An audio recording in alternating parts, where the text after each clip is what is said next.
So we are about to go live. We are almost live.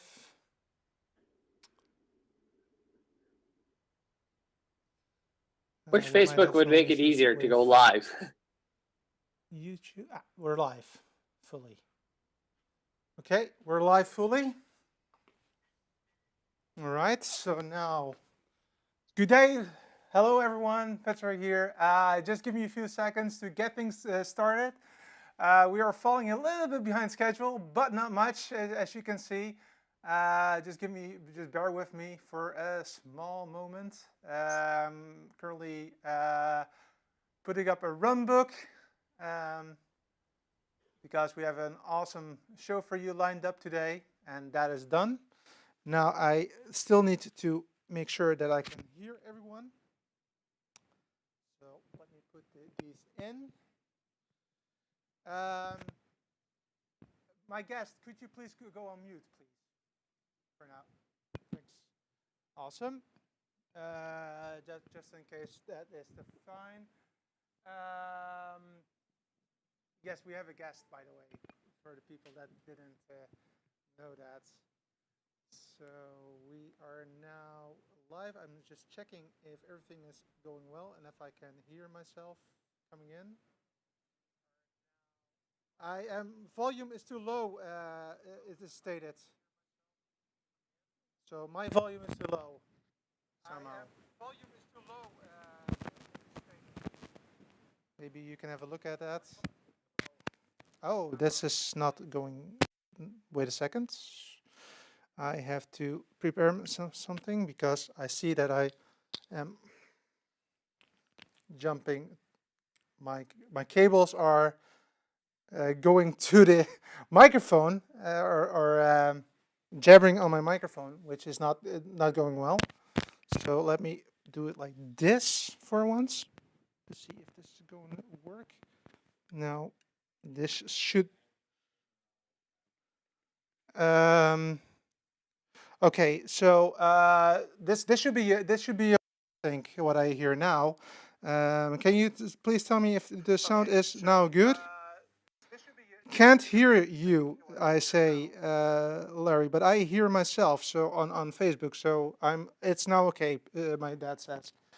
Okay, great. Now I know that I have still some issues with my that occasionally there's a small bleep in my voice. I am trying to figure out what that is.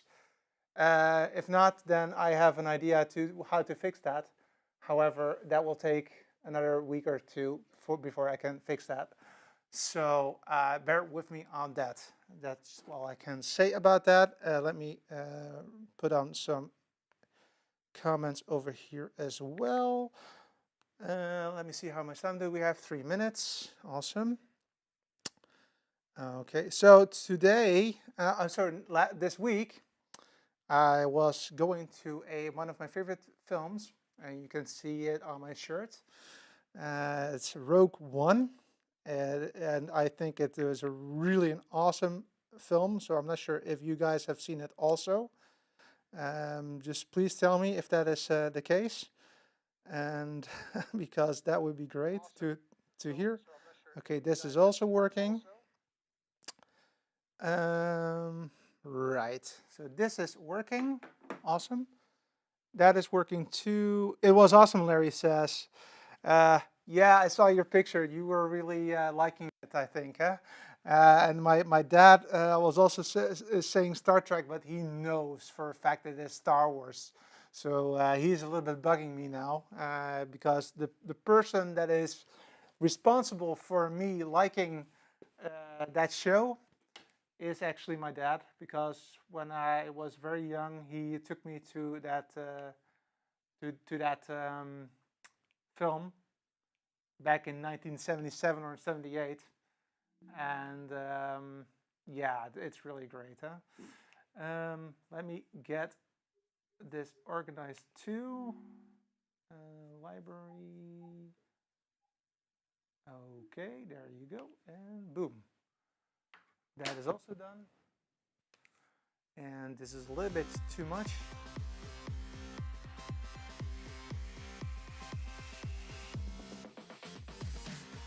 bit changing my picture.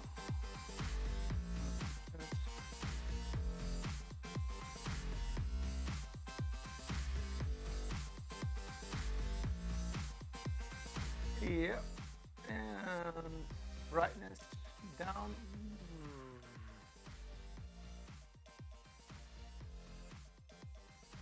There you go. Get rid of these. Okay, so as you can see, it's a little bit different than normal because you see that I don't have any keyboard with me. That's because today I'm not alone. I actually have a producer over here as well, and we're gonna have a great show. I promise you. For the second part of the show, I have to get my computer because I have a presentation that I need to do. Otherwise, it's not going to work out correctly. But like we will do a few things, which is going to be awesome. First, we're going to do the news items. Then we are going to talk about a roommate, and we are going to talk with that roommate about the subject of today, which is about music players in this particular. And after that, we are going to talk about the history of music players, and maybe there will be intertwined a little bit.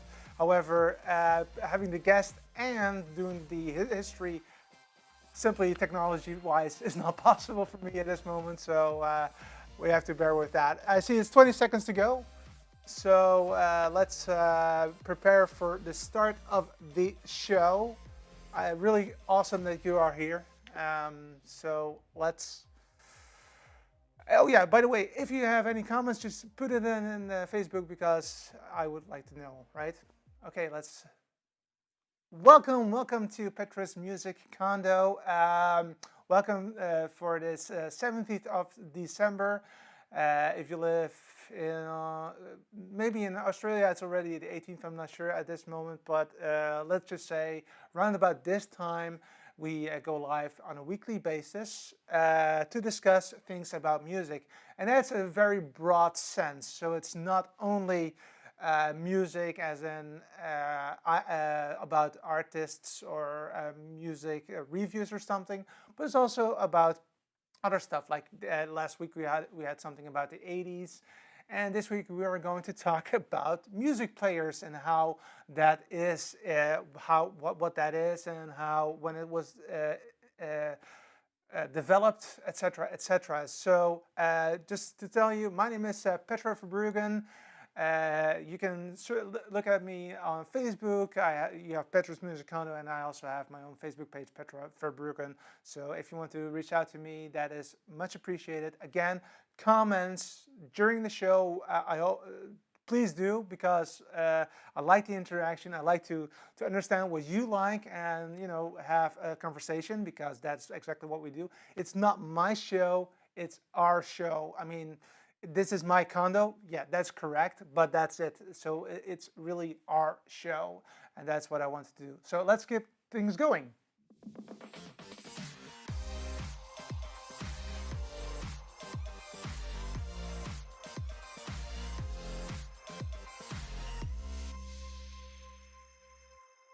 So yeah, we are obviously, like always, starting with what happens around the world if it comes to the music. Now, I have to, before we start with this, I have to admit that, well, today it's not really, there's not really a lot of things going on, and that's especially because of the December month. Obviously, we had Thanksgiving in the U.S., and we begin the early this December. We had what we call Santa Claus, which is a little bit like Santa Claus, but a little bit different again. So, and then obviously we all go into the holidays and Christmas, and obviously also the end of the year. So I think that everybody is not now like, well, Christmas parties, okay, but all the other stuff we don't want to do. So yeah, well, let's talk about the music about music news then.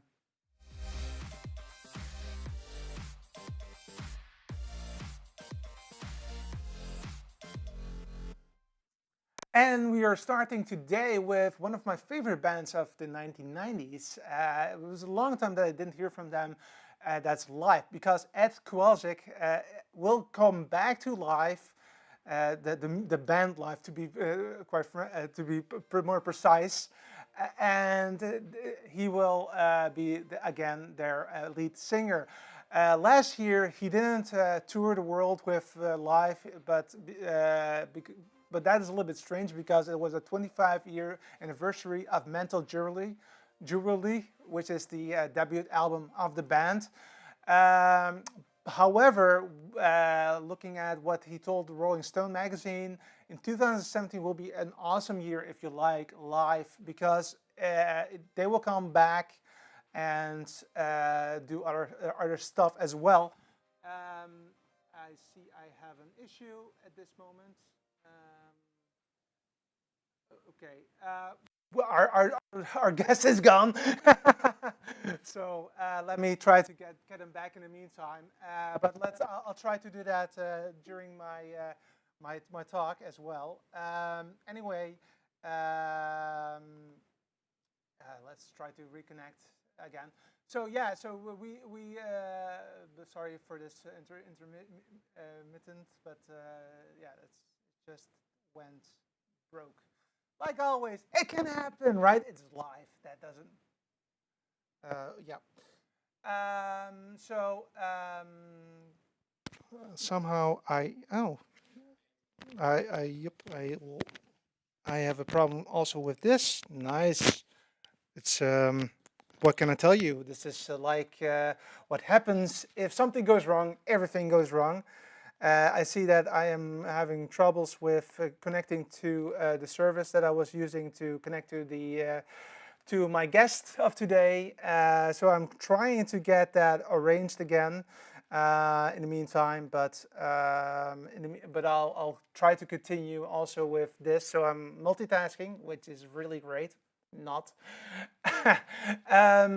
So like I said, live is coming back in 2017 with new work. However, a new album will not be in 2017. It will take a little bit longer than 2017 because they have a little bit more time. They need a little bit more time to get things going.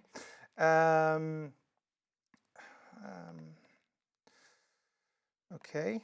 Right now, let's try it again, and let's continue with the second news item. In the meantime, I'm going to try to get connection with that service that I wanted to have. Unfortunately, I have to do that by myself at this moment, but it will work. Just give me a brief moment to do that. All right. I'd rather wait for a bit than having it done now than wait and I'm back. So if the guest in question can use the same one that he used the last time, and he can come back as well. So the next item will be Arcade Fire, which will have a new DVD coming out next year on the 27th of January. It is a concert that they gave in 2014 at Earl Court Concert Hall in London, and that's in England, not in Canada or several across the world.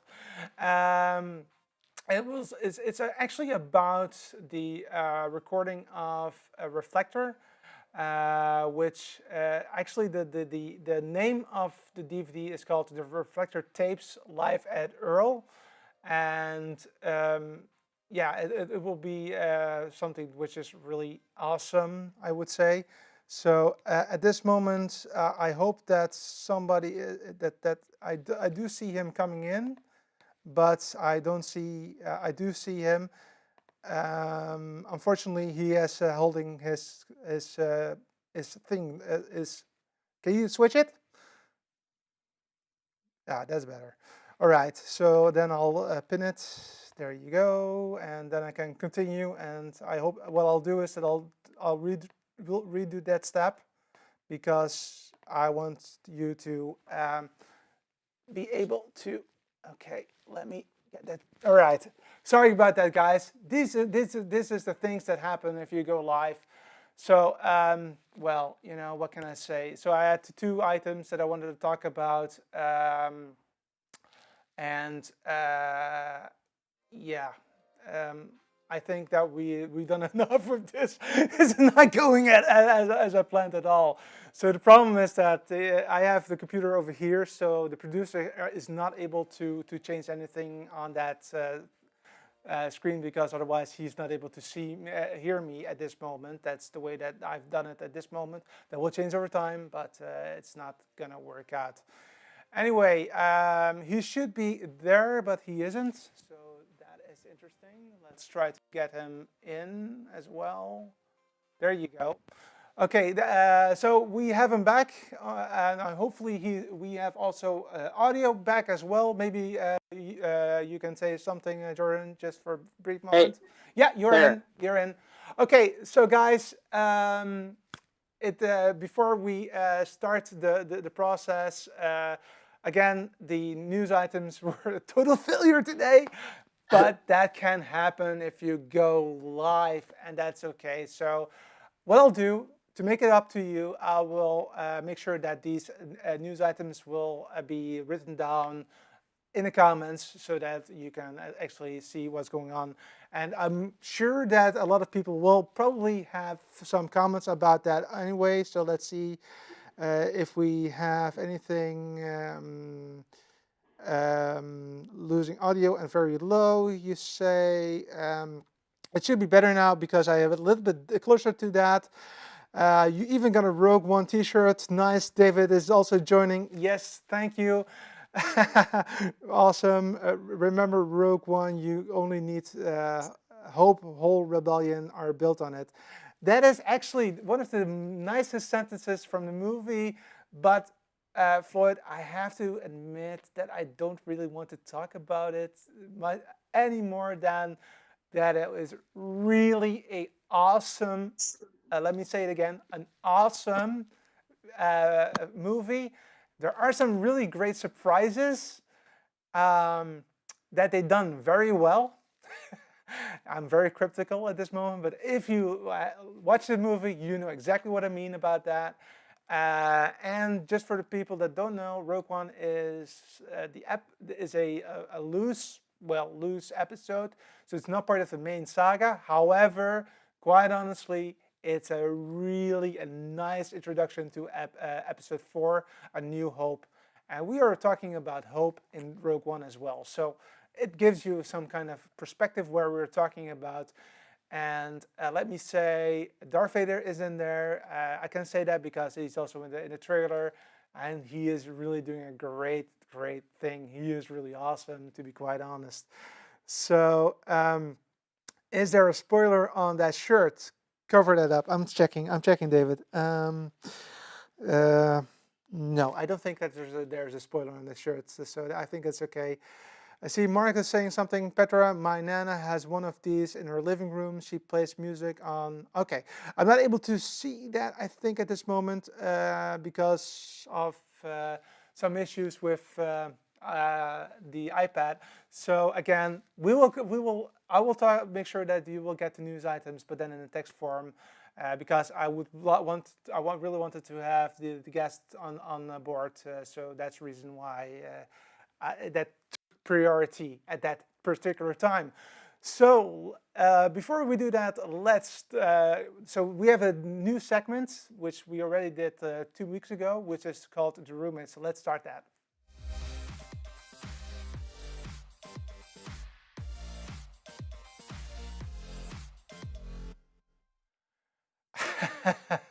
And you're not gonna believe what just happened 5 seconds ago. He's gone again. So I'm afraid that, to be honest, I will try to get him back, but I have a feeling that his internet connection is not as good as we hoped it to be, but let's try it anyway, because just because it's already a disaster anyway. So who cares, right? I mean, I like to do this kind of thing anyway. So let's get him in. Let's try it one more time, and if not, then well, that's just the way it is from my perspective. So I am going into my account. I am looking up how to get him in, and I am already in, and hopefully he is also in at the same time.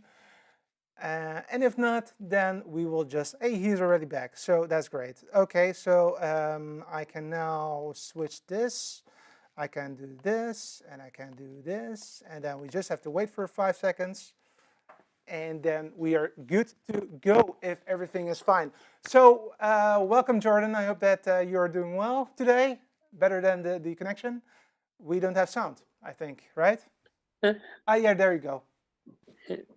Sorry about the tech glitches. That's fine. That's fine, Jordan. I mean, that's just what happens if you, you know, do something which is new, etc. Something is bound to happen, which is not working as we wanted. So hey, well, that's the way it is. It happens. Exactly. But just let's start to talk about who you are, just for the people here. Jordan, where are you from? And yeah. Alberta, Canada.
and we'll talk to each other later. Thank you so much. Yep. Talk to you later. All right. So we will move. Out. Okay. The gremlins are still walking. I know I'm still here. I just muted my video. Okay, so yeah, thanks. Can you switch over to? Thank you. All right. Okay, so yeah, can you do that thing again from this?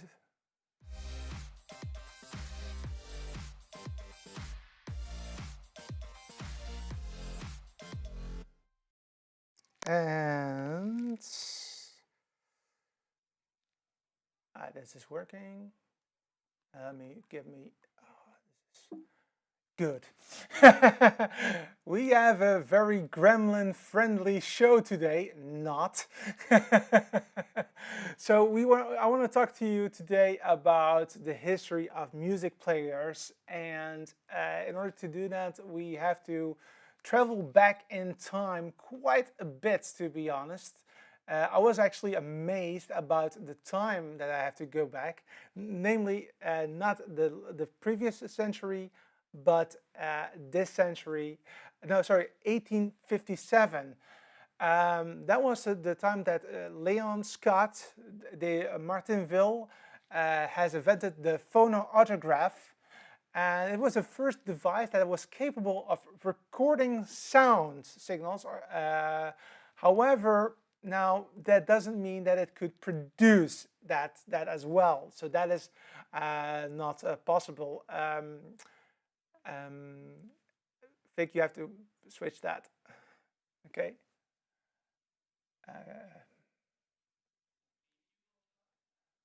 You have to press the slash 5.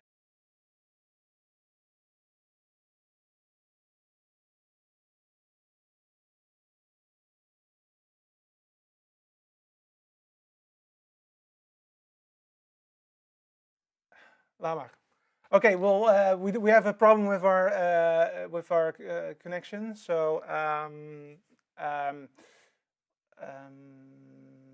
that's not possible at this moment. Okay, right.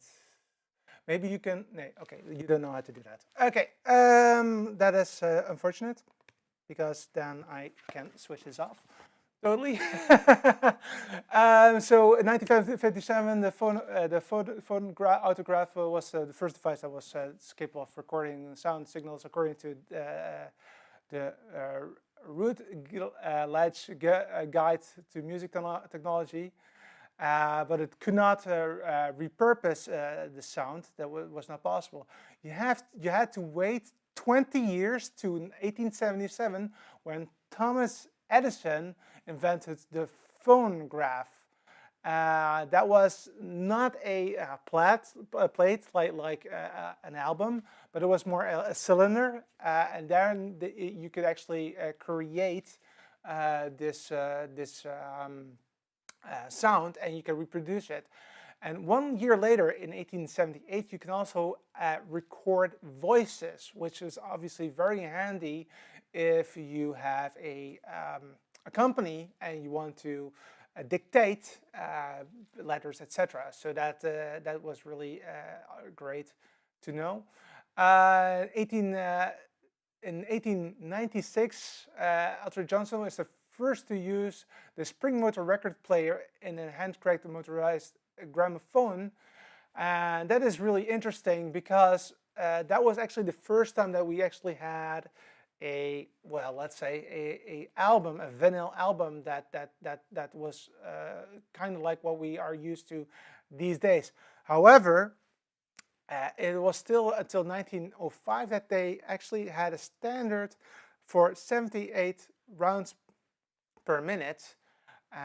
Before that, it was all over the board. Like there was not a standard at all, and it took shockingly 35 years till 1940 before Columbia Records introduced the 33 1/3 RPM long playing records.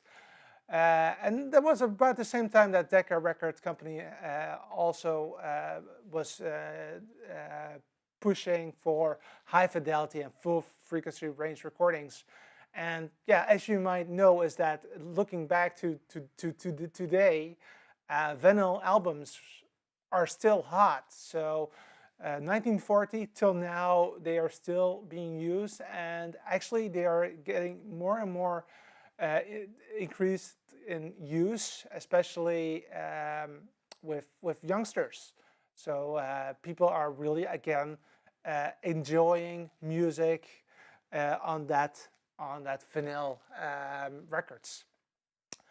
Now, if we don't look at vinyl records, but for instance to portable radio, we had to wait till 1954 before we had a, yeah, like say a box that actually could produce a radio signal. Now, radio is obviously, because I also present a radio show, a very important thing for me. So, but I'm really impressed by that this technology was there in 1954 as well.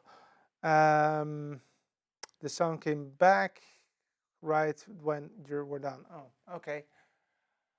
And in 1962, we actually had the first real stereo sound as well. So that was done by Henry Kloss, who developed the first portable stereo system, which was based on a record player. Okay, so in 1963, that was the time that the cassette came into existence. So the cassette recorder, that with the cassette tapes, and that's actually made of magnetic material, and you can repurpose that same tape a few times. Now, I'm not sure how much times it is, but obviously because it's magnetic, every time you do that again, it becomes a little bit less. But let's say you can use it like 10 times or something. Let's make it a very nice and flexible medium to exist. You had 60, you got 90, and you even had a few, but you had to really search for it, 120 minutes on a tape. And obviously you had two sides of a tape, so you had to switch it in between. The fun part is, and that's something that I just found out recently, was that a cassette tape actually is coming back. Now you might say, how is that possible? Because a cassette tape is not as good as a vinyl record, which is true. It's not as good. However, the reason why they are bringing cassettes again, releasing them again, is because these are very easy to produce, to get. So and that makes it very easy to provide new material to your fans. So you don't have to wait for the pressing of a vinyl or the creation of a CD or that kind of thing. It's really it is almost as instant as download. Download is obviously very instant, but it's getting there, and it's a physical medium, and I really enjoy having something physical in my hands because we will talk about that. One of the things that I don't like about digital is that even though you're owner of that copy, you don't have the copy physically with you. So which means that if something goes wrong, the service is expired, for instance, you lose it potentially. And that is something that, yeah, I think it's essentially a little bit strange, right? We are still in the 60s, and this is something that, yeah, I don't think it was big in Europe, but you had the 8-track tapes, which were a big box. Unfortunately, I'm not able to show it to you, but it's really a big box that you can just put it into your car, and then, yeah, it's like a tape, like a cassette tape, but then much bigger. And it is 8-track, so potentially I would say, I've never used it, but it might sound a little bit better. I don't know if if somebody has that. Not yet. No reaction on if the people were using 8-tracks. But I see that Larry is really digging the history lesson. Awesome. Thank you, Larry. And I see also Jordan saying something about tape duplicators. Yeah, you had duplicators around, but I think that that's more for professional use and not really for personal use. Well, that's my perspective. I mean, I know a discussion about a reel-to-reel. That's also really awesome, but it's also not really a consumer. Um, you had these. I'm not sure what the name is in English, but Revox. That's a brand. It's a big tape like this size. That is a potential consumer product as well. I think that these have been around for like starting in the 70s or something. Those were really great. I remember going back to my first years at the radio station that we used that big tape to cut and paste, and it was really cutting with a scissor and pasting the things together to have an edit if you had an interview and you wanted to throw things out. So that yeah, it does age me a bit, but you know, I still really like that as a. If you know that that's happening, and then you also understand why it is called cut and why it is called paste, for instance, on a computer. Okay, fast forward, 1978, Sony came out with the first digital audio recording. Now, this is one of the things that I don't particularly see people having at their homes because back then it was a very, very expensive um, um, I'm sorry, I'm trying to figure out the word for, but yeah, so it's a very expensive unit to have. So yeah, but it's one of the first things that has a bit of a digital audio tape feel to it. Moving forward to 1980, sorry, let me see, 79. That was the release of the first Sony Walkman. Now, Walkman is something that I had in my life. I think 2 or 3 of those. And actually, the reason why we're having this discussion today is because my dad he gave me my Walkman of 1992, which is really awesome to have. So and it brings me back to my childhood memories, and it's really awesome. And I think that a lot of people have that as well. I see some comments coming in. Don't forget to reel to reel. I just said that, Jordan. Um, Paul says we had an 8-track in our family. I only remembered us getting rid of it though. Awesome. Larry says I had an 8-track on my van back when I was 16 years old. Okay. I'm not going to ask you how old you are, Larry. And Jordan says, well, it was an 8-track with 1-inch tape with 4 sets of tracks and 4 sets of heads. Ah, gotcha. Well, you know, I learned also. Moving on. Also looking at the time, guys. I'm aware that I'm a little bit over time. Obviously, we had in '82 we had the launch of compact disc, which was done by Philips.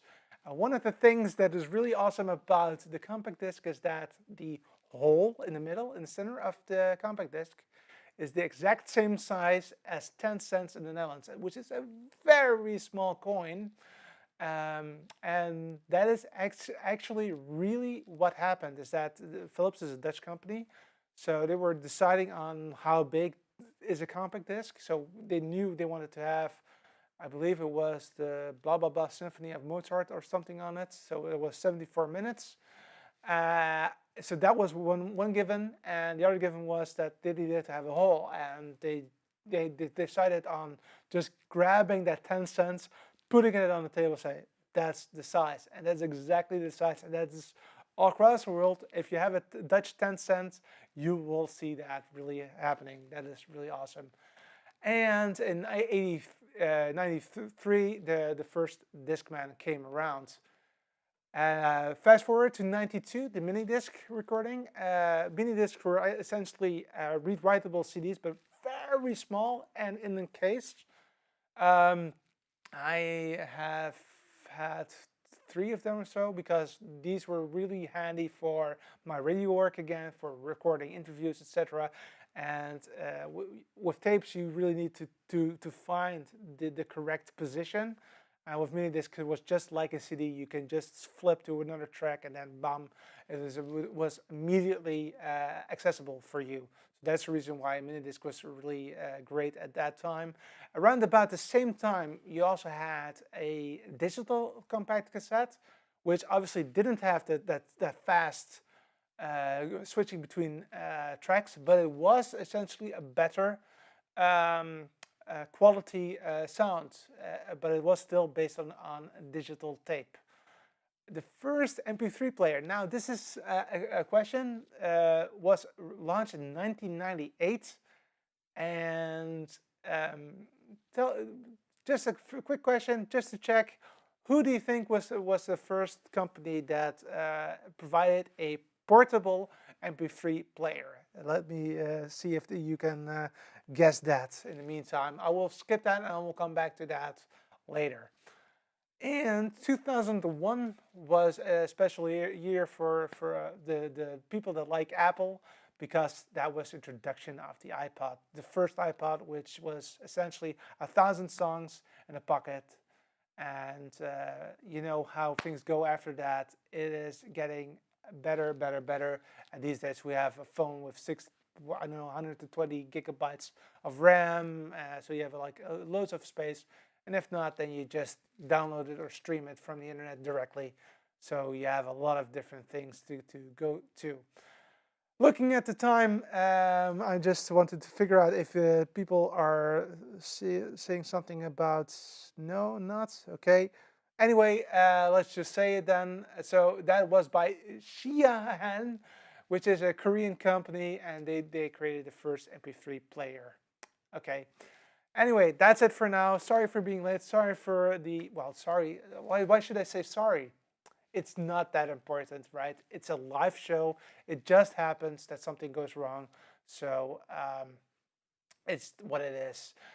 But, oh yeah, so next week and the week after. So next week, it's going to be the Christmas Eve. That show will be a 10-minute raw show, so not a full show, just a quick Q&A. So I hope that I'll see you next week, and the week after will be December 31st. And that will be a raw show, but I am still thinking of doing a little bit more than next week, because next week I have some visitors over here. And yeah, I want I want to entertain them, obviously. So I hope that you can accept that. Anyways, what I'm really looking forward to is January 7th, because then we have our first Kano concert, which will be done by Ethan Huis. Who that is, etc. That will be discussed throughout the coming weeks. So we have a concert here in this condo. Anyway, thank you very much for watching, and I'll see you next week. Bye.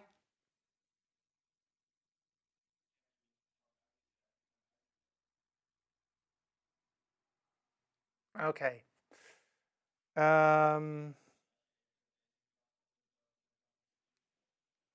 Okay. We seem to have a problem also with logging out of the system all of a sudden. So this is kind of interesting. It's really a gremlin show today. Kan dat nou?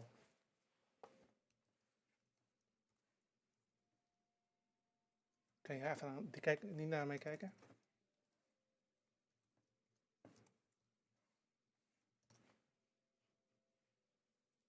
Password is incorrect.